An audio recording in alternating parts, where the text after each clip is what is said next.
Welcome to Aviation Stories Uncovered. In this episode, the Lockheed SR-71 Blackbird, the legendary reconnaissance aircraft that redefined high-speed flight with staggering velocity, audacious engineering, and a legacy of outrunning every threat. On December 22, 1964, a matte black aircraft unlike anything the world had seen before took to the skies for the first time, developed in near-total secrecy by Lockheed's famed Skunk Works division under the direction of engineer Kelly Johnson. Over more than 2 decades of frontline service, no enemy ever managed to shoot one down, a record of survivability that no other combat aircraft type has matched. So secretive was its early development that even many senior officials within the Air Force itself had no knowledge of the program's existence for years, and pilots selected to fly it were required to pass exceptionally rigorous physical and psychological screening, even before being told precisely what aircraft they would eventually be trained on. The SR-71 Blackbird remains the fastest air-breathing crewed aircraft ever built, officially capable of exceeding Mach 3.3, more than 2,200 miles per hour, at altitudes above 85,000 feet. It was powered by 2 Pratt & Whitney J58 engines, a hybrid design that functioned partly as a conventional turbojet and partly as a ramjet at extreme speeds. Because frictional heating at those speeds caused the aircraft's skin temperature to reach 500 to 600 degrees Fahrenheit. About 85% of the airframe was constructed from titanium, a metal so difficult for Cold War-era American industry to source that Lockheed reportedly acquired some of it through covert channels from the Soviet Union itself, the very country the aircraft was built to spy on. Only 32 were ever built, flown by a crew of 2, a pilot and a reconnaissance systems officer. Its cameras and sensors were so capable that even at those speeds, the aircraft could photograph and identify objects on the ground with startling precision, all while covering roughly 100,000 square miles of territory in a single hour of flight.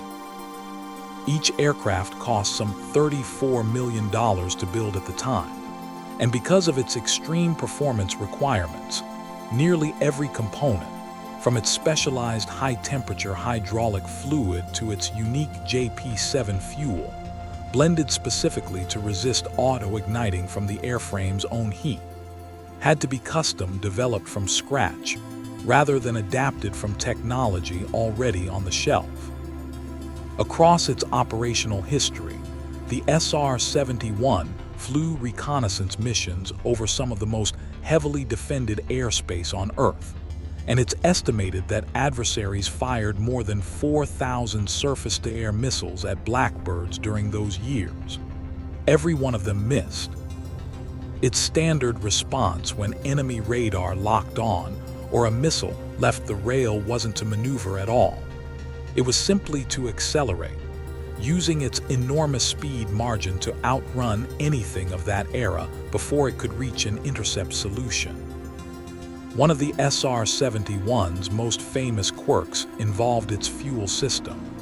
The aircraft's titanium panels were deliberately engineered to fit loosely at room temperature, expanding to form a proper, tight seal only once the airframe heated up in high-speed flight. As a result, every single Blackbird leaked visible streams of JP7 while sitting on the runway before takeoff, a sight that reportedly alarmed ground crews and onlookers unfamiliar with the aircraft, who had no idea they were watching the design work exactly as intended. When the Air Force retired the SR-71 in 1990, one aircraft was given a farewell flight for the history books, flying from Los Angeles to Washington, D.C. to be delivered to the Smithsonian. It covered the transcontinental distance in just 64 minutes, averaging 2,124 miles per hour, and setting 4 speed records in a single afternoon. including one for that route that has never been beat. Fittingly, the Blackbird spent its own retirement ceremony, proving it was still the fastest thing in the sky.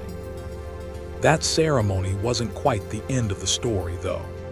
Congress funded a limited reactivation, and the Air Force returned a small number of Blackbirds to service between 1995 and 1998, while NASA continued flying 2 of them from Edwards as high-speed research aircraft.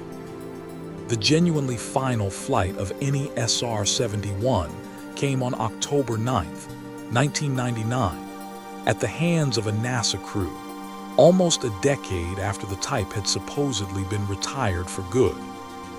Flying the SR-71 required protective equipment barely distinguishable from what NASA astronauts wore into space. Pilots and reconnaissance systems officers wore full-pressure suits because a sudden loss of cabin pressure at 85,000 feet would cause the water in an unprotected person's tissues to vaporize within seconds, a phenomenon known as ebullism. Before every mission, crews spent time breathing pure oxygen to purge nitrogen from their bloodstream, exactly as astronauts do before a spacewalk, to prevent decompression sickness at extreme altitude. Even eating a meal before a long mission required purpose-made tube-fed food squeezed directly into the helmet's mouth opening, since removing the pressurized helmet mid-flight was not an option. SR-71 crews stationed at Kadena Air Base on the Japanese island of Okinawa, one of the program's most active operating locations throughout the Cold War, gave their jet a nickname borrowed from local wildlife, the Habu, after a slender, dark, venomous pit viper native to the island, whose shape local residents thought resembled the aircraft's own long, low silhouette. The name stuck so firmly within the SR-71 community that a stylized coiled snake became an unofficial squadron emblem, worn on patches and painted on equipment, and veterans of the program still refer to the aircraft by that nickname at reunions today, decades after the last operational flight. The Blackbird's design brief was sharpened by a Cold War crisis. In 1960, an American U-2 spy plane, flying reconnaissance over the Soviet Union, was shot down, an embarrassing incident that made clear the U-2's altitude alone no longer guaranteed safety from improving Soviet air defenses.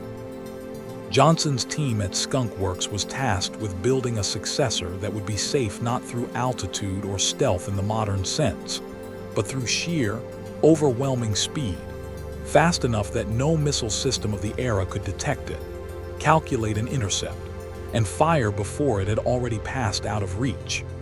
It succeeded so completely that it remains, decades after its retirement, one of the most celebrated and mythologized aircraft ever built.